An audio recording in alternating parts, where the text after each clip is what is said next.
What does the evolution of a new power of consciousness imply? When we observe the impact that the life force has had on matter, we can see that it brings in a radical transformation of matter itself to allow the life force to act. Matter has to become more responsive, more flexible, less dense, in order to carry out the demands of the life energy. Similarly, when we observe the advent of mind into life and matter, we see further radical transformations taking place to the point that mind is now exploring subatomic realms, conducting genetic engineering, and rearranging the action of the life force as well as the basic substances of matter. We may then wonder about the next phase of the evolutionary progression beyond the mind and what characteristics it will have and how it will differ from the current status of the mind, life, and matter, and their relation to one another. Dr. Dalal details a number of such comparative factors, which will be taken up sequentially in separate parts.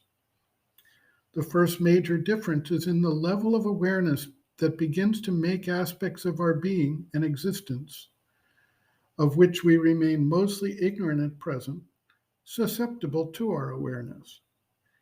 In The Life Divine, Sri Aurobindo details what he terms to be the sevenfold ignorance and subsequently the progression towards the sevenfold knowledge.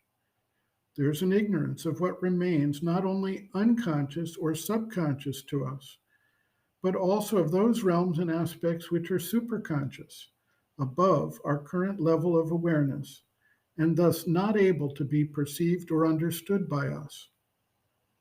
Any development of a new power or level of consciousness will therefore have to bring with it new levels of awareness and knowledge of ourselves and our environment and our relationship to the universal manifestation. We can expect thereby that the inconsistencies and disharmony brought about through our incomplete knowledge at the mental and vital levels will find potential solutions as a new, more comprehensive power of consciousness begins to manifest.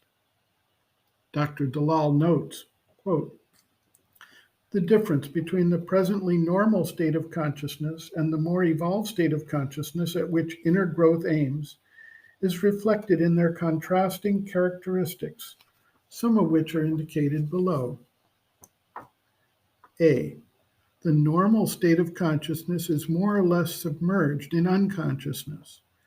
In the normal state, a person is totally unconscious of the deeper and higher levels of the being, and largely unconscious of even the superficial being made up of the body consciousness, thoughts, and feelings.